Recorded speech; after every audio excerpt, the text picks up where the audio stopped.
points. The first involves a claim of a claim of actual innocence, and the second claim involves the second point is a claim of unreasonable assistance.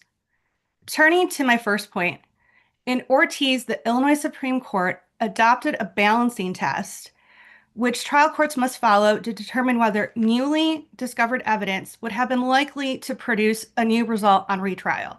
That is, courts are to balance the testimony of the new witness in light of the evidence presented at trial and make a practical judgment about how jurors would react to this relative shift in the strength of each side's case.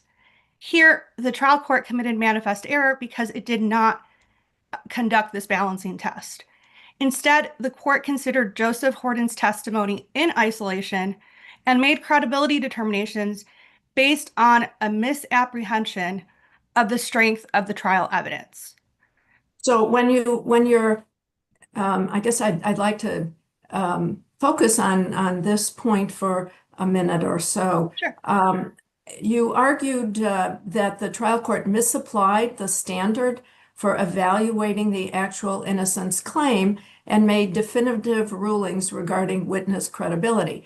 Isn't that exactly what the trial court should do? And in fact, indeed, even in this instance, also stated that it was taking into account all of the evidence, the facts. Let's see, I had the quote handy. I'm afraid I don't want to take up your time with it. Fine. But indicated in essence, it considered everything.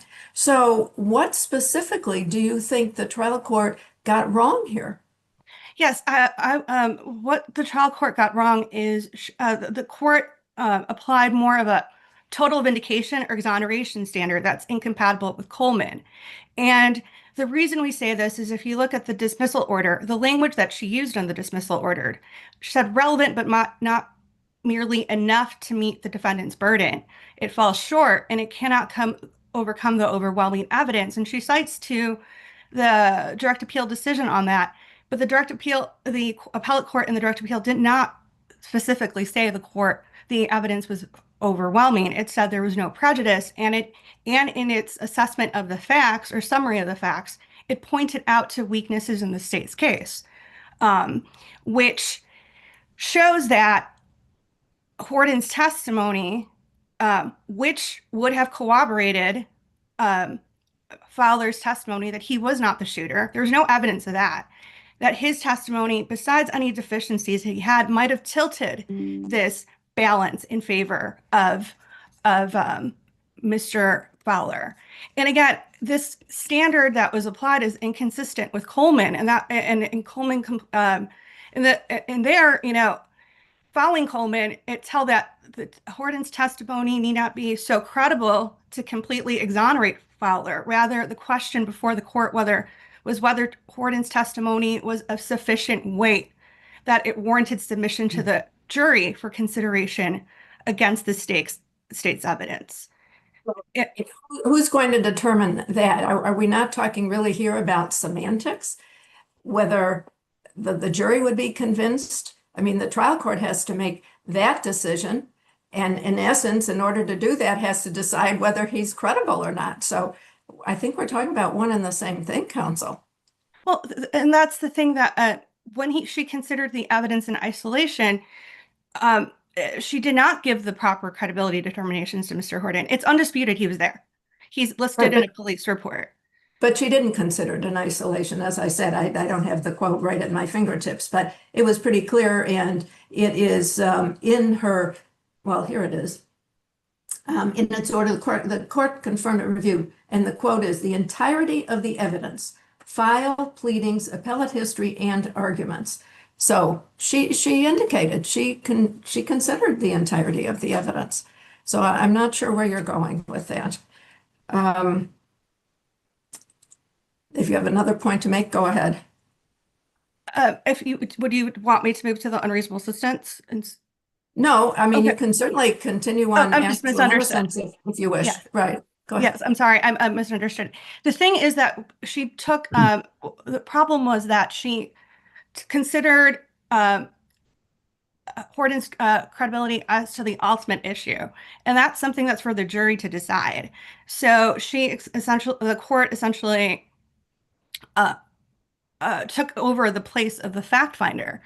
And the thing is that the evidence wasn't that strong for the state. And if I remember correctly, in her dismissal order, the court did not address the highly biased testimony of the witness, Antoine Cox, who waited until after he was sentenced in a federal drug case, to say that he witnessed the shooting. And the state's evidence doesn't even support that position because Justina Jordan, the girlfriend of Mr. McLean, and the custodian, I believe his name was David Tucker, said they didn't see anybody near the car of the shooter. And Jordan specifically said that she did not see his car either until after the shooting. Well, but she definitively identified the defendant as the shooter no less than 3 times, twice to the police and once in during the trial, and said specifically that she would never forget his face. That's pretty strong testimony, is it not? Your Honor, there was a lapse of between 1 to 2 months for those IDs. So things could have happened. Uh, and Excuse me? also, I'm sorry, I don't understand. Things could have happened. yeah, like other, she could have heard from the street what had happened, Well, or she, counsel, she was there. This was her fiance. This was a pretty startling event, and that's an understatement. but she was also highly intoxicated, which was proven by an independent witness, May or was I ask a established by two question? independent witnesses. Yes. You just said things could have happened. Are any of those elaborated on in the record? No, Your Honor. They're So you're not. just arguing to us, well, things could have happened. And so we're supposed to rely on, I guess, your supposition that things could have happened to somehow affect the determination of this witness's ability to identify the defendant. No, I'm just saying that given the fact that she was intoxicated and there was, No, no, that's not what you said. I know, and there You was a said gap things could between, have happened. right. And what I'm trying to zero in on is, what are you talking about? Point to something in the record that tells us that things could have happened. Well, this is more of just like an inference of common sense. If 1 to 2 months go by, everybody supposedly knows each other. Um, it's something that might have happened. I mean, I can't point to anything on the record, but I will say Okay. that it took some time for her to make an identification, and she was also inconsistent about certain things, which her intoxication affected her. She told the officer on the scene that the shooter came up and directly pointed the gun at the chest of McLean and then shot him. And then at trial, she said, "Oh no, he reached around me and shot at McLean." She was also less than forthcoming about why she left the bar and then returned. So when you put this all together, there are some holes to the state's evidence. And because the state's evidence wasn't as strong as in, say, another case where the eyewitnesses don't have any, were not impeached, or other witnesses have not been, like they didn't have an incentive to testify favorably, here there is that. So the evidence that the support for of the Mr. Fowler's testimony that he wasn't the shooter, we would argue that Horton adds to that. He strengthens that. And if you're balancing it, it shifts it slightly to Mr. Fowler's favor, and any issues regarding his credibility or what weight should be assessed to that should go to a jury. Now, Your Honors, as to the second point, Fowler's post-conviction counsel provided unreasonable assistance, where he all but guaranteed the dismissal of the remaining claims by failing to address the untimeliness of the petition. So let me ask you about that, please. Sure. This is a very important point. Yes. You argue that he provided unreasonable assistance by removing the allegations of culpable negligence that the defendant had originally included in his pro se petition in paragraphs A8 and A9. But as I read the record and look at this second amended petition, counsel did incorporate those allegations in this second amended petition.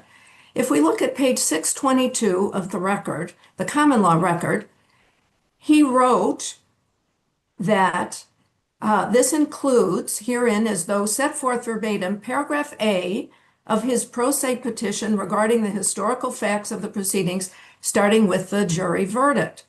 And at 631 of the common law record, counsel stated defendant was submitting the affidavits, the exhibits that the defendant had previously submitted in this pro se post-conviction petition or motion. So that necessarily incorporated all the documents that were necessary for alleging lack of culpable negligence, right? The August 9th motion, 2010 motion for extension of time to file the post-conviction petition, the letter the defendant wrote the clerk asking the status, the clerk's letter back to him, and an affidavit in which the defendant explained that he was on Ritalin, Adderall, and what his limitations were for education. So in light of incorporating all of this specifically that's in the record in front of us, isn't the premise of your argument flawed? I mean, how did he not incorporate it when the record shows us in black and white that he did? Well, because at the second stage, it's not just about adopting, it's about shaping. 651C imposes a duty to shape the claim and to overcome procedural defaults. Mr. Horton is a pro se petitioner who doesn't know what exactly to argue to raise lack of culpable negligence. So it was on the PC counsel to shape that claim. And it shows that he was actually did not know how to do that, because at the motion to dismiss hearing, he confuses forfeiture. He argues forfeiture instead of lack of culpable negligence. So it's not just on that point, counsel, as I read the record, he was responding to a claim of a statement that opposing counsel made. The assistant state's attorney never directly argued in his closing argument that the defendant failed to show lack of culpable negligence for filing this petition late. So I'm not sure. But what Your you're Honor, arguing they for. did argue that in the motion to dismiss. If you look at the state's motion to dismiss, they did say that the petition was timely and it was dismissed based on timeliness grounds. So that should have alerted counsel that he needed to address it. This is very similar to the recent Illinois Supreme Court case in Addison, where the court considered the fact that a counsel provided unreasonable assistance by taking out a claim of ineffective assistance of counsel to overcome forfeiture, and then didn't respond to the state's argument, and it was dismissed on that basis. It was remanded. Right. It was remanded. It was remanded. It wasn't dismissed. Right. Yeah. It misspoke. But yes, so that's what we would be asking, that this case is like Addison, because it's not enough just to stand on the petition. You need to do something to shape its claims. Well, we've got Landa, one of the cases you cite, that and where the appellate court really held that the attorney's certification that he, quote, presented the petitioner's claims did substantially comply with the 651C requirement. I mean, and here, we've got a 651C petition, so we've got the presumption that needs to be rebutted.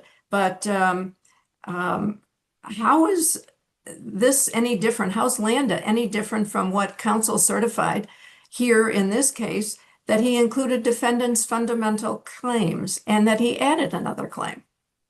Yeah, so if I remember correctly, in Landa, there wasn't sufficient facts for the PC counsel to investigate to actually add anything to the claim. Here there was, in the record and in the petition, evidence that Mr. Fowler had a mental illness, that he had severe literacy issues, that he had been treated, that his GED scores were low. So he should have investigated that and used cases, to see if he could flesh out the claim, because that's what it wasn't done. How it was presented doesn't accurately or doesn't sufficiently address the untimely filing, which counsel is obligated to do, especially as Your Honor pointed out. He added a new claim. By adding a new claim, counsel ascertained that that claim had merit, and for it to be addressed, it had to be the timeliness had to be addressed, and it wasn't. It was specifically dismissed because of the lack of timeliness. And I think if he filed a 651C certificate, don't we have to presume that he would have adequately investigated defendant's claims unless the record here showed otherwise? And I don't know how the record here shows otherwise. Well, Your Honor, our position is that our client did rebut that claim based on the fact that it wasn't properly, the lack of culpable negligence argument wasn't properly developed or investigated, and that's the reason the petition was dismissed. And again, he had an opportunity to reply and clarify that in the motion to dismiss hearing, and he didn't do that either. So that would be our petition. Affidavit. Excuse me? Did he say that by way of affidavit? I wanted him to do more on this culpable negligence claim, and he didn't do it. Your Honor, I wouldn't be able to raise that on appeal if it wasn't before the court. That's kind of my point. You're arguing a point that isn't even in the record. But it is, Your Honor. I mean, it's through unreasonable assistance. When you can look at the Don't record. know. Well, okay, let's talk about things that might Okay. not be in the record. Sure. How about the fact that once the lawyer actually talked with the defendant and explains the circumstances and the difficulty in trying to establish a claim of that nature, the defendant goes, yeah, you're right. I'm okay with the ones that you've come up with for me. So he files his 651 certificate saying, you know what, I've talked with him. These are the claims that he wants raised. I've raised them fully, but now see, you've decided, oh no, he didn't raise this culpability claim that the defendant raised, who you've already said has no skill, knowledge, and has mental deficiencies. Why do we immediately have to assume it's a default or defect by the counsel, as opposed to an acknowledgement or acquiescence by the defendant? Well, and that's once he has actually filed, I'm sorry, I don't mean to interrupt you. No, it's fine, Your Honor. I needed to finish. Once he has submitted his certificate, swearing under oath as an officer of the court, these are the things I've done, and I have submitted everything satisfactory to the defendant after all conversations with him. Why do we now raise this inference that, well, since it was raised before and it's not raised now, that it was actually a defect in counsel's representation, as opposed to very possibly, and I would suggest even more likely, an acquiescence by the defendant that, yeah, you're right. Let's go with the claims that we really think we've got some merit. Let's go with the strong ones. There's no sense of focusing on something that we really can't establish very well. Why do we immediately have to assume, in light of his certificate, that this was actually a error on counsel's part? Sure. Your Honor, in Addison and in Suarez, the Illinois Supreme Court said that filing a 651C certificate does not create an irrebuttable presumption. I'm not saying that. Yeah. That's why I asked you, is there Right. something in the record that rebuts that? Yes, the fact that the amended petition does not specifically address the untimely filing, and no argument is made, and the dismissal was made based on the untimely filing. And I know, even though under 651C claims we don't look at the merits of the claim, there was another claim that had merit, that even the state at the motion to dismiss agreed that there was a memorandum of offer that Mr. Fowler, the state offered him 22 years. And one of the claims was that trial counsel failed to convey that claim. And that has substantial, it would make it a substantial showing at the second stage, but it couldn't have been addressed because of the lack of the counsel's failure to properly frame what was given in the petition, what Mr. Fowler alleged in the petition. about lack of culpable negligence. Also, we argued, and as an alternative argument, if you believe the record is unclear, because the record is unclear as to whether Mr. Fowler acquiesced, it could be remanded under 615B, as it was by this has been done in Sino Jackson in the first district, where Justice Hyman was like, you know what? I'm not confident to say this is unreasonable assistance, but I want more information. Let's send it back to ascertain what counsel did. And Your Honors, So, excuse me, I'm just letting you finish Yes. your sentence, but Yes. your time is up and you'll have time on rebuttal. Sure. Thank you, Your Thank you, Honors. counsel. Yes, thank you. Thank you. All right, Mr. Nicolosi. Good morning, Your Honors. Again, my name is Justin Nicolosi, counsel for the appellate prosecutor representing the state of Illinois in this matter. May it please the court, it's Puente. The state submits that this court should affirm the trial court, the post-conviction court's decision below regarding the first issue. I don't have a whole lot to say, Your Honor. Justice Sienoff, you kind of took my arguments from me. That's okay. Of course. Well, how do you respond then? How do you respond to counsel's argument that the trial court applied the wrong standard here, misunderstood it and applied the wrong standard? As you argued, Your Honor, I completely disagree with that. I think the court, in its written decision here, parroted the standard almost verbatim that it's supposed to follow when deciding an actual innocence claim after an evidentiary hearing. The court said that the defendant was unable to establish that the third stage proceedings, which consisted of Horton's testimony and the defendant's testimony, were of such conclusive character that they probably changed the outcome of the trial. That's what the judge said. That's what the judge is supposed to say. That's the standard with which the judge is supposed to consider the evidence presented at the hearing alongside the evidence from trial. Again, the judge also wrote that Horton's testimony could not overcome the overwhelming evidence from trial against the defendant. I think that necessarily indicates that the court didn't just consider Joseph Horton's testimony in a vacuum. It considered it in the context of the trial. I looked at the credibility of Horton's testimony. Of course, that's, as you said, Your Honor, that is what the judge is supposed to do at this particular hearing, at this particular stage of proceedings. Realize that Joseph Horton did not have a lot of credibility.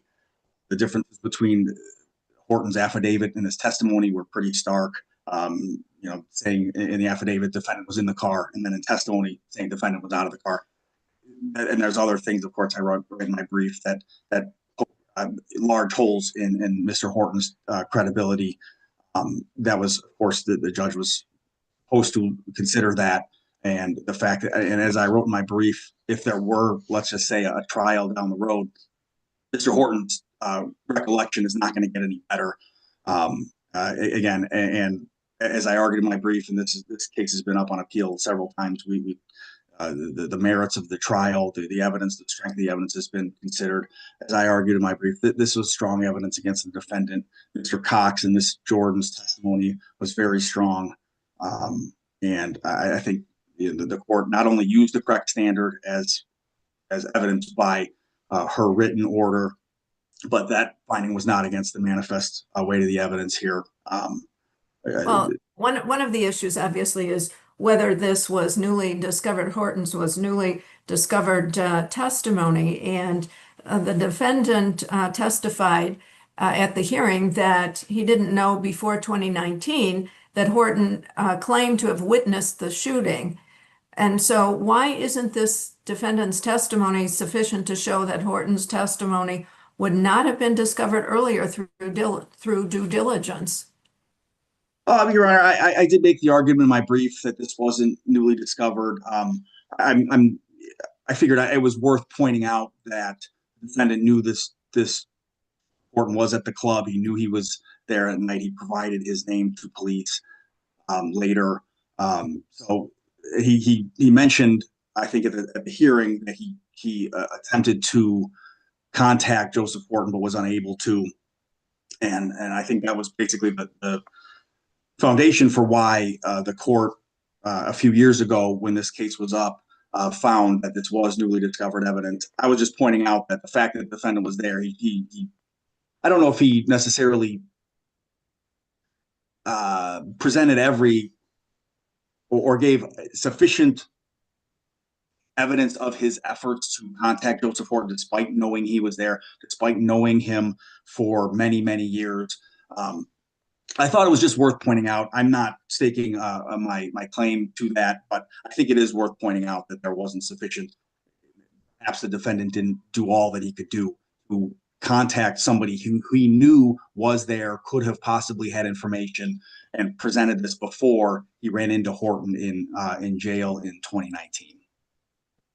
So with respect to the other point, the question of reasonable assistance of post-conviction counsel, in light of what I mentioned and quoted that the post-conviction attorney put in the second amended petition from the first petition, what is the basis for your conceding that counsel didn't address defendant's late filing?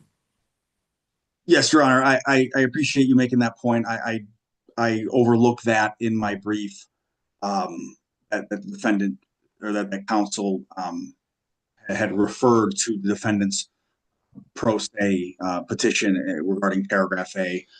That's an omission on my part, and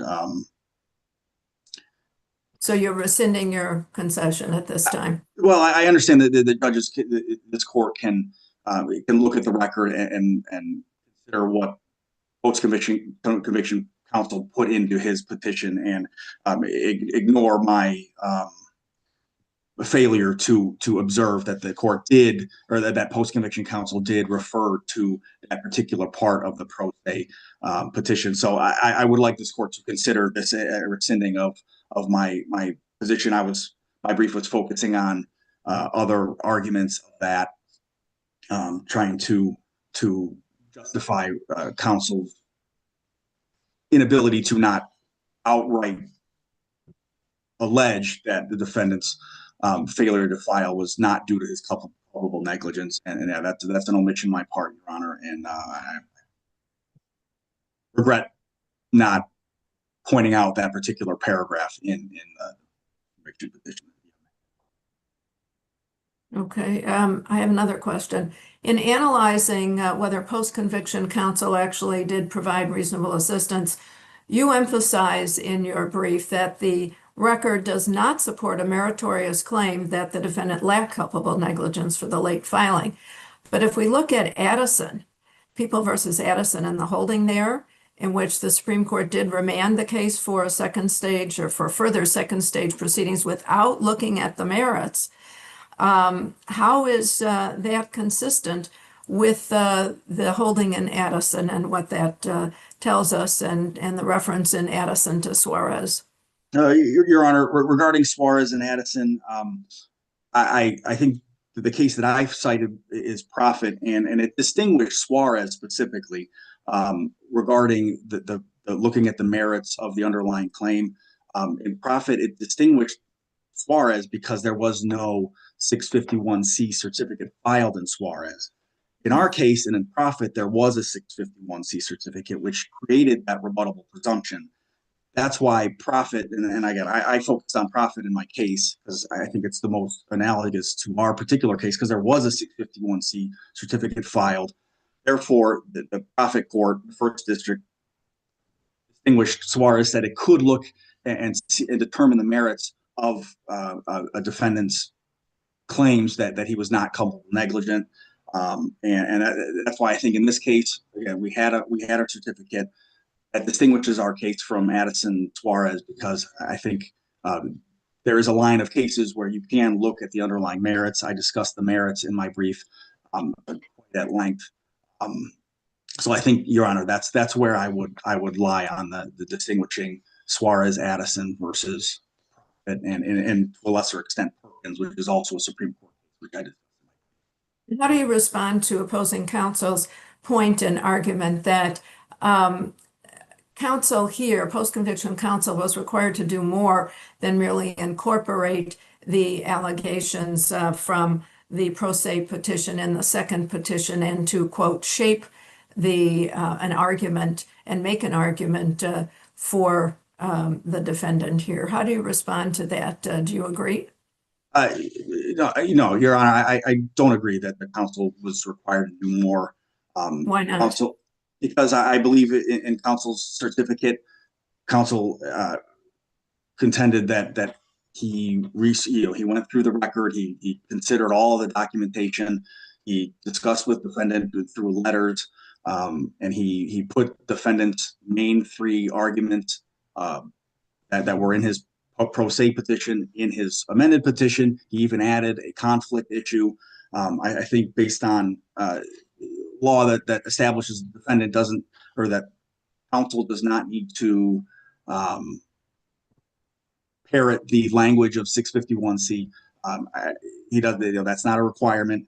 I think the fact that the post-conviction counsel amended and included by incorporation that paragraph A, that necessarily means that counsel considered everything that he believed was meritorious, that would present the defendant's claims in the best possible light and present them for consideration during post-conviction proceedings.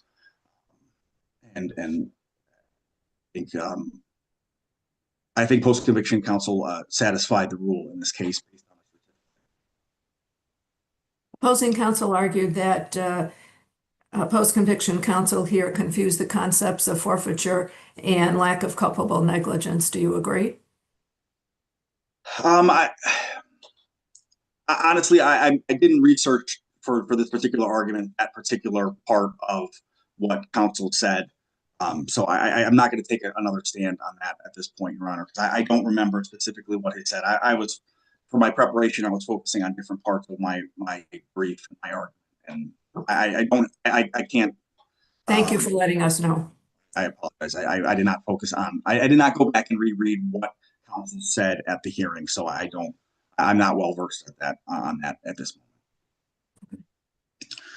With that, the state. Ms. Puente rather effectively argued that the failure to flesh out the claims by pointing out that there was another good claim available in the record that wasn't properly addressed, which might then rebut the certificate. How do you respond to that? Well, Your Honor, that wasn't flushed out in this record. You had discussed with opposing counsel, there were several things that were discussed during her argument that weren't flushed out on the record, and I think that's one of them. Whether or not that was a meritorious claim or not, again, we're speculating. We don't know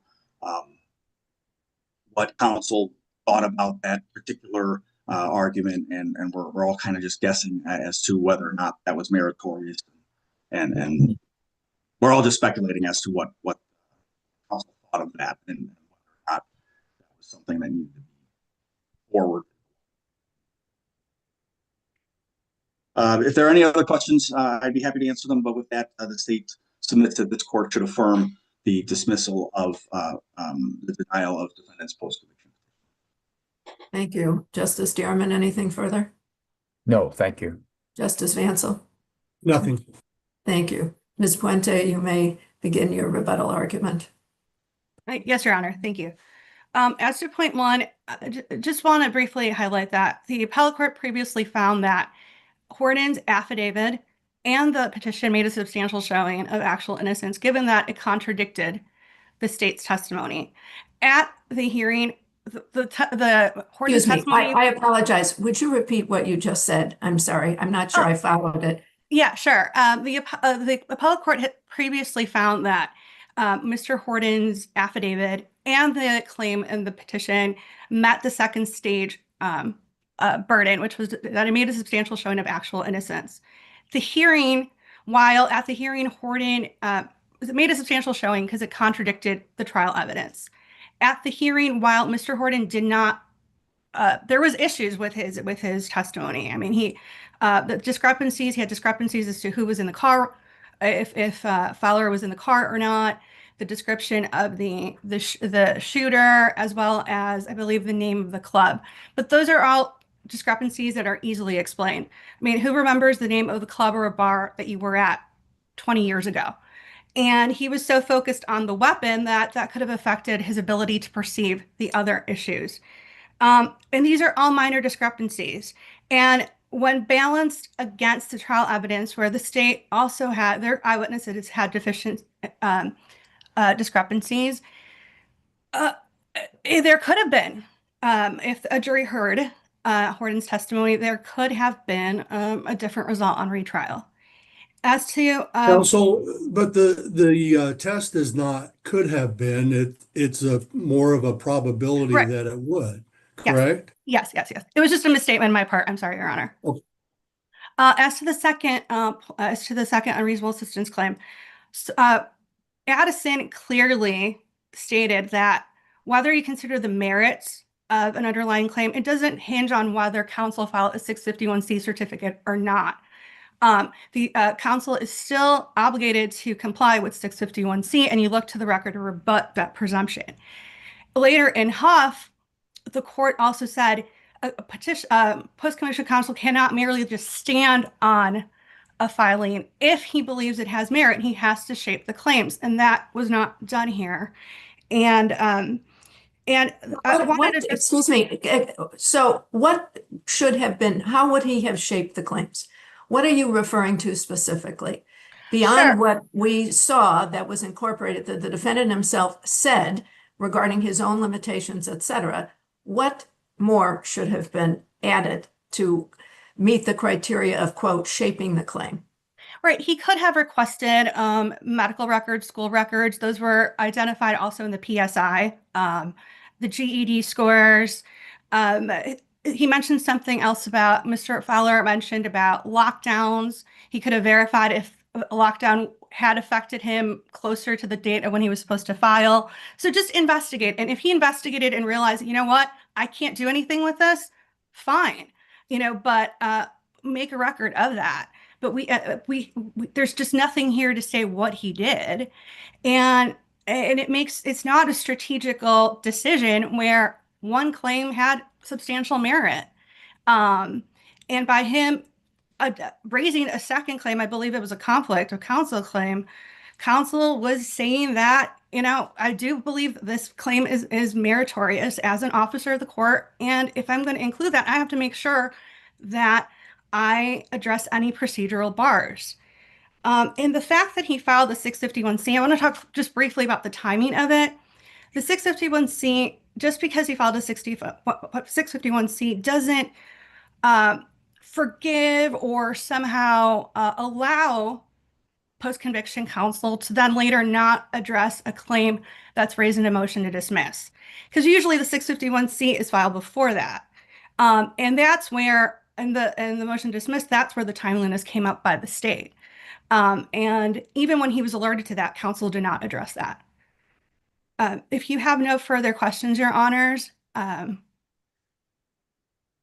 Well, I'll just state that, the procedure used here was a little unusual, but both counsel agreed to it, and that is that the second stage and the third stage would be heard together. So that kind of put a little different spin on things. Correct, Your Honor. Right. And both agreed that that would be an appropriate way to proceed. Yes. Right. If you have no And further questions, Your Go ahead. Honor, we would Go ahead. ask for this case to be remanded for a new trial in light of the actual innocence claim. As for the unreasonable assistance, if you find that Mr. Fowler rebutted the presumption of 651C and reasonable assistance, please send it back for additional second stage. And if the record is incomplete or silent, we would ask that those be remanded for an additional inquiry under 615B. Thank you, Your Honor. Thank you. Anything further, Justice Dearman No. and Justice Vancel? No, thank you. Okay. Thank you, counsel, both of you, for your arguments today. The court will take the matter under advisement and render a decision in due course. Court stands in recess at this time. Thank you.